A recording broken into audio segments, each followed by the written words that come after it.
Assalamu alaikum to all the Muslims, greetings to all non-Muslims. I like to talk about Islam and Judaism.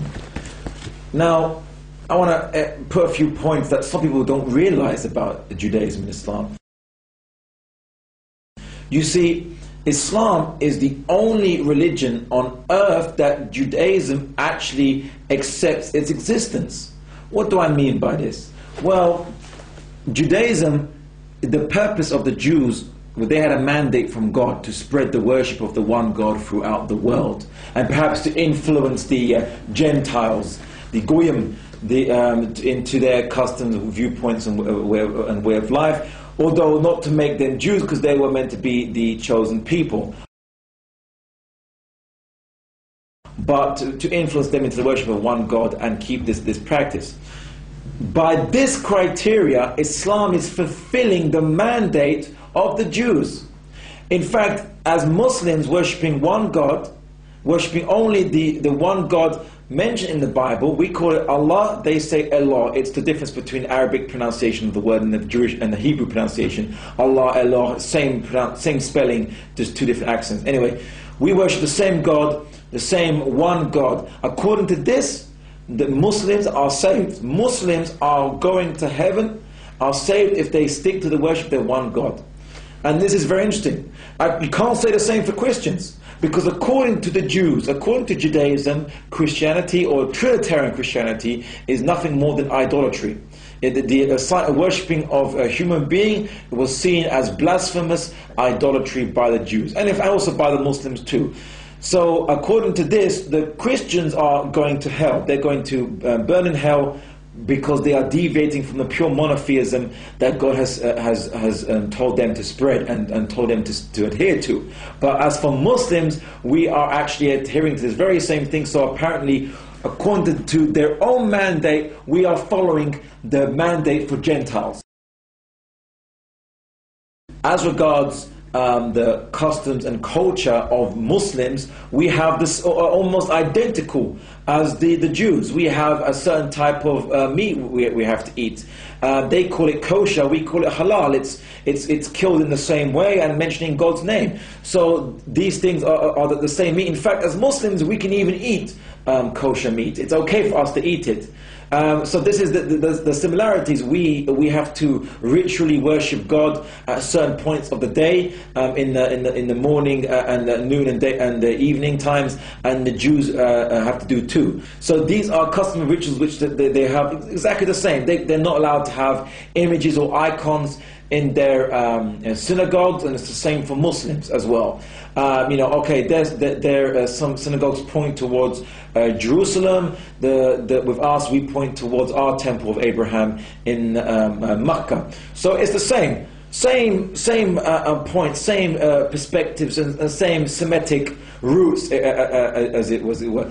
And these are the similarities between Muslims and Judaism. So as for Christians who see Islam as something alien and something Eastern, then you'd have to condemn your own ancestors.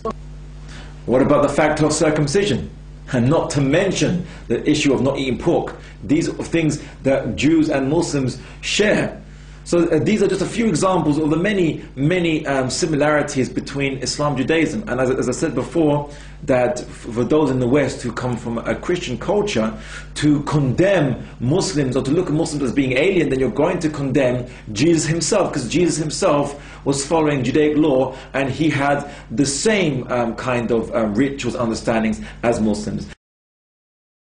Another point is that in language as well, we have the same Hebrew and Arabic are from the same Semitic root. We have the same words. For example, salam alaikum, which is in Arabic, or shalom aleichem. Same words in Hebrew Arabic to be a greeting. The word we use, which is commonly recited in Western media, that we know, for example, for infidel, which is the word kafir. I mean, infidel, it actually means someone who hides the truth. In Hebrew, it has exactly the same word, kofar. They pronounce it kofar. Same word. Or the issue of aqidah. Your essential doctrine or creed is called aqidah. Comes from the word to bind. It's in Hebrew as well. Not to mention Allah and Allah, as I mentioned before, and other things such as a Jew could actually understand parts of the Quran. For example, in Surah Fatiha, when I say Maliki Yawmiddin, any Hebrew speaking now watching this film will know exactly how I'm saying King of the Day of Judgment. They can understand it. I've recited this, and some Jews have actually been able to understand my recitation of the Quran, because Hebrew and Arabic come from the same Semitic root. Is that did you know that the ancient Old Testament Bible itself, ancient Hebrew was a dead language. A lot of the words that they had lost, a lot of the lexicographical meaning of it. They didn't know the deeper meanings behind it. During the Middle Ages, Maimonides and other Jewish scholars used the Arabic language to reconstruct the ancient Hebrew language.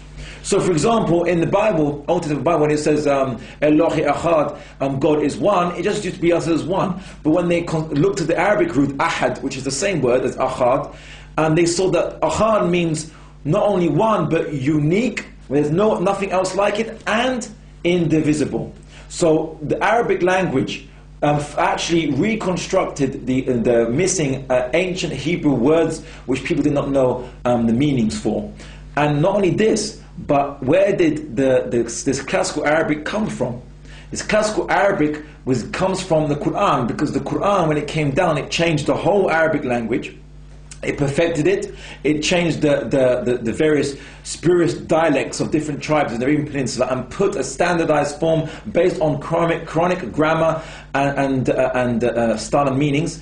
And from evermore, Arabic language was based upon the Quran, and so the Arabic was based on the Quran, was used to reconstruct ancient Hebrew. Ask any Hebrew scholar. A Hebrew scholar is not a Hebrew scholar unless he knows Arabic. Ask. It's the standard procedure when you see a Hebrew word you can't understand to go look for a synonym or a derivative in the Arabic language. So inadvertently, the Quran has actually helped go back to the understandings of the Old Testament, actually developed and reinvigorated and revived the old and ancient understandings of the Old Testament Bible. And not only this, but even in the way Islam views politics is the same thing as ancient Judaism. Same thing. The Mosaic law and the kingdom of God. We have the same. We have Sharia, and we have the issue of Khilafah, a caliphate, which is a kingdom of God. God is the sovereign, and you have a caliph who is his executive, who enacts his laws on his behalf. He's accountable to the people, an independent judiciary, and is selected by the people. This is the same thing as a kingdom system mentioned in the Deuteronomy, if you see in Old Testament, although it's a bit more developed than that, but it has essentially the same structure and same roots.